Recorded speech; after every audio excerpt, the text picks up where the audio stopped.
सर्वत्रानवधानस्य न किंचिद् वासना हृदि मुक्तात्मनो वितृप्तस्य तुलना केन जायते। जो सर्वत्र व्यवधान से मुक्त उदासीन है और जिसके हृदय में कुछ भी वासना नहीं है, ऐसे तृप्त हुए मुक्त आत्मा की किसके साथ तुलना हो सकती है। वासना से ही इच्छाएं पैदा होती हैं तथा इच्छाएं अनंत हैं, वे कभी भी पूरी नहीं की जा सकती।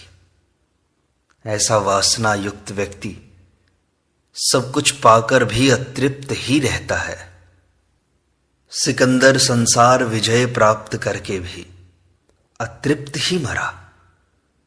बड़े से बड़े पूंजीपति भी अतृप्त मरते हैं, किंतु जिसकी वासना नष्ट हो गई है वह जो कुछ है उसी में तृप्त है, न हो तो भी तृप्त है। बुद्ध राजकुमार होकर भी तृप्त नहीं थे, किंतु ज्ञान प्राप्ति पर वासना रहित होकर तृप्त हो गए। जिसमें वासना है वह हमेशा व्यवधानों में ही उलझा रहता है, उसको समाधान मिलता ही नहीं। जबकि ज्ञानी वासना मुक्त होने से व्यवधान मुक्त हो जाता है। जीवन के भटकाव, उलझन, संघर्ष, दौड़ धूप सबका समाधान मिल जाता है। वह शांत हो जाता है, पूर्ण तृप्त हो जाता है। सभी ग्रंथियां खुल जाती हैं, निर्ग्रंथ हो जाता है। ऐसे ज्ञानी की तुलना किसी से नहीं की जा सकती। वह पूर्ण हो जाता है। क्षुद्र को पकड़ने वाला उसी से बंध जाता है। वह कभी पूर्ण नहीं हो सकता। अष्टावक्र आगे कहते हैं, जानन नपि न जानाति, पश्यन नपि न पश्यति, ब्रुवन नपि न च ब्रूते, कोन्यो निर्वासनाधृते। वासना रहित पुरुष के अतिरिक्त दूसरा कौन है जो जानता हुआ भी नहीं जानता है, देखता हुआ भी नहीं देखता है, बोलता हुआ भी नहीं बोलता है। ज्ञानी तथा अज्ञानी के जानने, देखने तथा बोलने में बड़ा अंतर होता है। अज्ञानी अहंकार तथा वासना से ग्रस्त होता है। वह अपने ही स्वार्थ के कारण अंधा हो जाता है, जिससे उसके जानने, देखने तथा बोलने में संकीर्णता होती है, उदारता नहीं होती। वह अहंकारवश जिसे नहीं जानता है उसके भी जानने का दावा करता है। जिसे वह नहीं देखता उसके भी देखने का दम भरता है। आत्मा और परमात्मा को उसने न जाना है न देखा है, किंतु इनकी सत्यता की रोज दुहाई देता है कि आत्मा है, परमात्मा है, पुनर्जन्म है, स्वर्ग नरक है। तुम परमात्मा को नहीं मानते, तुम नास्तिक हो, अज्ञानी हो, नरक में जाओगे, इत्यादि बातें निरंतर कहता रहता है। जबकि ज्ञानी सब कुछ जान लेता है, फिर भी कहता है कि मैं कुछ नहीं देखता। वह बोलता भी है तो भी उसमें दुराग्रह नहीं होता, क्योंकि वह वासना एवं अहंकार रहित है। ऐसे ज्ञानी की तुलना किसी से नहीं की जा सकती। अष्टावक्र आगे कहते हैं, भिक्षुर्वा भूपतिर्वापि यो निष्कामः सशोभते, भावेषु गलिता यस्य शोभना शोभना मति। जिसकी सब भावों में शोभन अशोभन बुद्धि गलित हो गई है और जो निष्काम है वही शोभायमान है, चाहे वह भिखारी हो या भूपति। जीवन एक त्रिवेणी है जिसमें गंगा और यमुना तो प्रकट हैं, किंतु तीसरी सरस्वती गुप्त है। जीवन में भी शरीर और मन तो प्रकट हैं, किंतु चेतना गुप्त है। अज्ञानी शरीर और मन को ही जानता है, किंतु ज्ञानी चेतना को भी जानता है। जो मन के तल पर ही जीते हैं, उन्होंने सृष्टि को 2 भागों में विभाजित कर दिया है। इस विभाजन के कारण ही सृष्टि में भेद दिखाई देता है, किंतु ज्ञानी उस गुप्त शक्ति चेतना को भी जान लेता है जिससे समस्त भेद समाप्त हो जाते हैं तथा एकत्व का अनुभव हो जाता है। इसी को सत्य तथा ज्ञान कहा गया है। भेद मात्र ज्ञान के कारण है। स्वर्ग, नरक और मोक्ष, संसार, परमात्मा और ब्रह्म, सुख दुख और आनंद, राग विराग और वीतराग, दुर्जन सज्जन और जीवन मुक्त, साधु असाधु और संत इत्यादि में प्रथम 2 शब्द मन की ही व्याख्या है। मन वासना युक्त है, विलासी है, स्वार्थी है। वह हमेशा भेद ढूंढता है, अच्छे बुरे में भेद करता है। लाभ हानि, जय पराजय, श्रेष्ठ निकृष्ट, शोभन अशोभन, राजा रंक, त्याग और ग्रहण, हिंसा और अहिंसा इत्यादि में भेद करता है। अपनी वासना एवं स्वार्थों के जो अनुकूल होता है उसे अच्छा तथा प्रतिकूल होने पर वह बुरा कह देता है। किंतु ज्ञानी मन के पार हो जाता है, उसका अस्तित्व से मिलन हो जाता है। अस्तित्व में कोई भेद नहीं रहता, इसलिए ज्ञानी ही समत्व बुद्धि वाला होता है। यह तीसरा शब्द समत्व बुद्धि का ही उदाहरण है, जो भारत की सर्वोपरि खोज है। जो धर्म द्वंद्वों से पार नहीं जा सके वे मानसिक धरातल पर ही हैं। अस्तित्वगत ज्ञान का उन्हें कुछ पता नहीं, ऐसे धर्माचरण को ही अधिक महत्व देते हैं। ज्ञानी उपलब्धि को महत्वपूर्ण मानता है, इसलिए अष्टावक्र कहते हैं कि जिसकी सब भावों में शोभन अशोभन बुद्धि गलित हो गई है और जो निष्काम है, जिसकी कोई वासना नहीं, अहंकार नहीं, फलाकांक्षा नहीं, ऐसा ज्ञानी चाहे भिखारी हो अथवा भूपति, सर्वत्र शोभायमान होता है। व्यक्ति की श्रेष्ठता धन, पद, मान, सम्मान आदि से नहीं आकी जाती, उसके निजी गुणों से आकी जाती है। वासना एवं अहंकार रहित ज्ञानी ही श्रेष्ठ है, क्योंकि वह क्षुद्र को छोड़कर महान को उपलब्ध हो गया है। अष्टावक्र आगे कहते हैं, क्व स्वाच्छंद्यम, क्व संकोचः, क्व वा तत्व विनिश्चयः, निर्व्याजार्जव भूतस्य चरितार्थस्य योगिनः। निष्कपट, सरल और यथार्थ चरित्र वाले योगी को कहाँ स्वच्छंदता है, कहाँ संकोच है और कहाँ उसे तत्व का निश्चय है। जो योगी ज्ञान को उपलब्ध हो गया है, जिसने सृष्टि के मूल तत्व आत्मा को जान लिया है, वह निष्कपट, सरल तथा यथार्थ चरित्र वाला हो जाता है। उसके लिए स्वच्छंदता, संकोच तथा तत्व का निश्चय जैसी कोई धारणा नहीं होती। वह स्वयं इन सबसे पार अस्तित्व के साथ ही जीता है। अस्तित्व ही उसका अनुशासन, नियम, संयम होता है। वह मानस तल की स्वच्छंदता, संकोच आदि के पार हो जाता है। यही उसका विवेक है। अष्टावक्र आगे कहते हैं, आत्म विश्रांति तृप्तेन निराशेन गतार्तिना अंतर्यदनुभूयते तत्कथम कस्य कथ्यते। आत्मा में विश्राम कर तृप्त हुए, आशा रहित और शोक रहित ज्ञानी के अंतस में जो अनुभव होता है, उसे कैसे और किसको कहा जाए।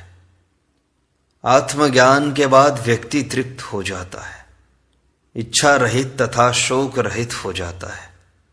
इस स्थिति में जो विश्राम करके स्थित है, जो इसमें ठहर गया है, उसे विचित्र ही अनुभव होते हैं, जो सांसारिक अनुभवों से सर्वदा भिन्न होते हैं, जिनको कहा नहीं जा सकता, क्योंकि सुनने वाला उस स्थिति में नहीं पहुंचा, उसे ये अनुभव नहीं हुए हैं।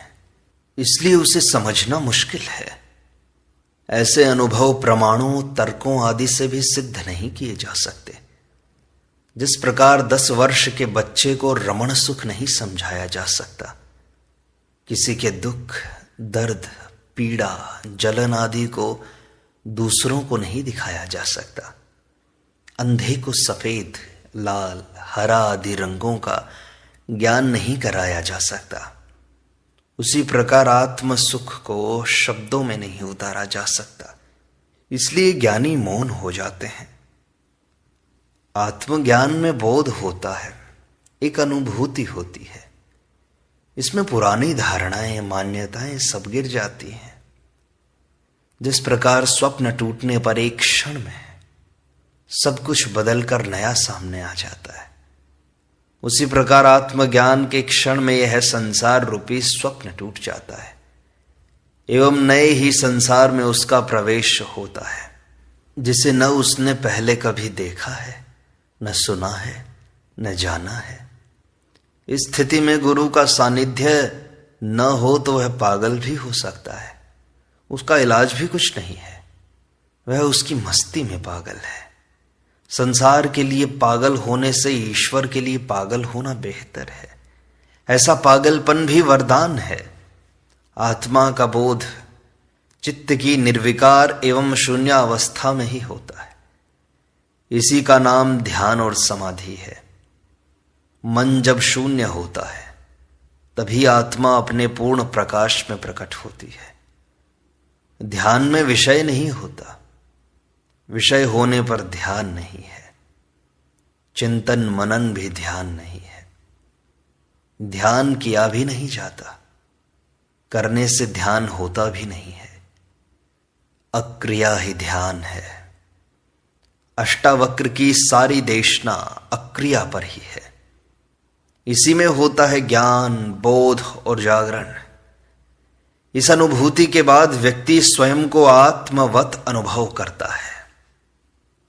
वह ब्रह्म को जान लेता है, इसलिए ब्राह्मण हो जाता है। ब्राह्मण एक उपलब्धि है, उसमें नम्रता आ जाती है, अहंकार वासना लुप्त हो जाती है, श्रेष्ठ हो जाता है। पुराने की मृत्यु हो जाती है, उसका नया जन्म होता है, इसलिए उसे द्विज कहते हैं। शरीर का जन्म मां ने दिया तथा आत्मा का जन्म गुरु देता है। वह शूद्र को ब्राह्मण बना देता है, मनुष्य को परमात्मा बना देता है। इसलिए गुरु का महत्व ईश्वर से भी ऊंचा है। ईश्वर ही गुरु रूप में प्रकट होता है, यही गुरु का महत्व है। इस ज्ञान प्राप्ति की पाठशाला है सन्यास, तथा अंतिम फल है आत्मानुभूति। यहां पहुंचकर व्यक्ति मुक्त हो जाता है। यही जीव की अंतिम परिणति है, परमानंद की स्थिति है। अष्टावक्र कहते हैं, सुप्तोपि न सुषुप्तौ च, स्वप्नेपि शयितो न च, जागरेपि न जागर्ति, धीरस्तृप्तः पदे पदे। जो सोया हुआ भी सुषुप्त नहीं है और न स्वप्न में भी सोया हुआ है, जागृत में भी नहीं जागा हुआ है, वही धीर पुरुष क्षण क्षण तृप्त है। ज्ञानी और अज्ञानी दोनों सोते हैं, किंतु अज्ञानी जब स्वप्नावस्था में होता है तो अपने को भूल जाता है। वह स्वप्न में ही खो जाता है, एक दूसरी दुनिया में प्रवेश कर जाता है। सुषुप्ति में वह गहरी नींद में होता है, तब स्वप्न भी खो जाते हैं। उसे न संसार का भान रहता है न स्वयं का। किंतु ज्ञानी की निद्रा संसारी से भिन्न होती है। वह स्वप्न में भी जागा हुआ रहता है। साक्षी भाव का प्रयोग करने पर यह संभव है। स्वप्न में भी उसे भान रहता है कि वह सोया हुआ है तथा स्वप्न देख रहा है। इसी प्रकार सुषुप्ति में भी वह जागा हुआ रहता है। सुषुप्ति में जीव का संबंध आत्मा से है, जिससे उसे आनंद की अनुभूति होती है। योगी ही जागा हुआ होने से इसका अनुभव करता है। इसी प्रकार जागृत अवस्था में भी वह सर्वदा आत्मा में लीन होने के कारण बाह्य वस्तुओं से प्रभावित नहीं होता, इसलिए वह जागा हुआ भी नहीं है। वह जागृत, स्वप्न एवं सुषुप्ति तीनों अवस्थाओं में आत्मा का ही अनुभव करता है। ऐसा ज्ञानी ही सर्वदा तृप्त है। अष्टावक्र कहते हैं, ज्ञः सचिंतोऽपि निश्चिंतः सेन्द्रियोऽपि निरिन्द्रियः सबुद्धिरपि निर्बुद्धिः साहंकारो अहंकृतिः। ज्ञानी चिंता युक्त भी चिंता रहित है, इंद्रियों सहित भी इंद्रियों रहित है, बुद्धि सहित भी बुद्धि रहित है, तथा अहंकार युक्त भी अहंकार रहित है। ज्ञानी पुरुष भी चिंता युक्त तो होता है, किंतु चिंतित नहीं होता, दुखी नहीं होता। वह इंद्रियों सहित है, सभी इंद्रियां अपना अपना कार्य करती हैं। खाना पीना, सूंघना, सुनना, स्वाद लेना, स्पर्श ज्ञान, देखना, सब जैसे कि तैसा होता है। किंतु ज्ञानी की वासना न होने से वह उनमें आसक्त नहीं होता, उनमें प्रभावित नहीं होता। वह इंद्रियों का उपयोग आवश्यकता होने पर करेगा, वासना के कारण नहीं करेगा। ज्ञानी बुद्धि का भी प्रयोग करेगा, किंतु वह जैसा चाहे वैसा ही उपयोग करेगा। वह बुद्धि का मालिक होगा, बुद्धि उसकी मालिक न होगी। ज्ञानी आवश्यकता होने पर अहंकार का भी उपयोग करेगा, विनम्रता का भी उपयोग करेगा, किंतु उनका दास नहीं बनेगा, कर्ता नहीं, साक्षी होकर रहेगा। ज्ञानी सृष्टि के नियमों में न बाधा डालते हैं न सहयोग करते हैं। जैसा होता है उसे ईश्वरीय समझकर हो जाने देते हैं। अष्टावक्र आगे कहते हैं, न सुखी न च वा दुखी न विरक्तो न संगवान न मुमुक्षुर न वा मुक्तो न किंचन च किंचन। ज्ञानी न सुखी है न दुखी, न विरक्त है न संग युक्त, न मुमुक्षु है न मुक्त, न किंचन है न किंचन। ज्ञानी की स्थिति द्वंद्वों से पार की होती है। वह समत्व बुद्धि वाला होता है, सदा एक रस रहता है, कोई विकार नहीं आता उसमें, सर्वदा उसकी शांति बनी रहती है। घड़ी के पेंडुलम की भांति एक अति से दूसरी अति को नहीं छूता। बुद्ध ने भी यही कहा कि वीणा के तार न अधिक ढीले हों न अधिक कसे हों, तभी तो संगीत निकलता है। अज्ञानी ही इन अतियों में भटकते हैं। ज्ञान अति में नहीं, समत्व में है, एक रस्ता में है। अहंकारी अतियों में आनंद लेता है। ज्ञानी उस नट की भांति है जो अतियों के बीच संतुलन रखता हुआ एक ही रस्सी पर ध्यान टिकाए हुए चलता है। इसलिए कहा है कि धर्म कृपाण की धार पर चलने के समान है। थोड़ा सा भी झुकाव एक और हुआ कि सारी साधना व्यर्थ हो जाती है। उपनिषदों में भी कहा है, क्षुरस्य धारा निशिता दुरत्यया दुर्गम पथस्तत् कवयो वदंती। क्षुरे की धार है यह पथ, थोड़ा सा भी ध्यान हटा तो कटने का भय है। इसलिए अष्टावक्र कहते हैं कि ज्ञानी न सुखी है न दुखी है, न संगयुक्त है न विरक्त है, न मुमुक्षु है न ही मुक्त है। वह ऐसा भी नहीं है कि मैं ही सब कुछ हूं, मैं ही परम ज्ञानी हूं। ऐसा नहीं मानता वह कि मैं नगण्य हूं, उपेक्षित हूं, मैं परम ज्ञानी हूं, श्रेष्ठ हूं, अन्यों से ऊंचा हूं। वह सदा समस्थिति में रहता है, जो है उसी में संतुष्ट है। अष्टावक्र आगे कहते हैं, विक्षेपेपि न विक्षिप्तः समाधौ न समाधिमान जाड्येपि न जड़ो धन्यः पांडित्येपि न पंडितः। धन्य पुरुष विक्षेप में भी विक्षिप्त नहीं है, समाधि में भी समाधि वाला नहीं है, जड़ता में भी जड़ नहीं है, पांडित्य में भी पंडित नहीं है। जो ज्ञानी आत्मज्ञान के कारण समस्थिति को उपलब्ध हो गया, वह विक्षेपों को भी सहन कर लेता है, उनसे विक्षिप्त नहीं होता। वह समाधि में रहने वाला है, किंतु समाधि वाला नहीं है। जो समाधि का निरंतर अभ्यास करता है वह नेताओं उद्यमियों जैसी भाग दौड़ नहीं करता, इसलिए जड़वत ज्ञात होता है, किंतु वह जड़ नहीं, पूर्ण चैतन्य है, जागरूक है। उसमें पांडित्य तो है, पूर्ण ज्ञान है, किंतु अन्य पंडितों जैसा न उसमें अहंकार है न पांडित्य प्रदर्शन की भावना ही है। वह तर्क वितर्क में विश्वास न करके ज्ञान को सहज एवं स्वाभाविक रूप से जैसा है, जैसा उसने जाना है, उसे प्रस्तुत कर देता है। इस प्रकार अष्टावक्र गीता की सरल व्याख्या का यह भाग यहीं संपूर्णता को प्राप्त होता है। शेष अगले अंक में।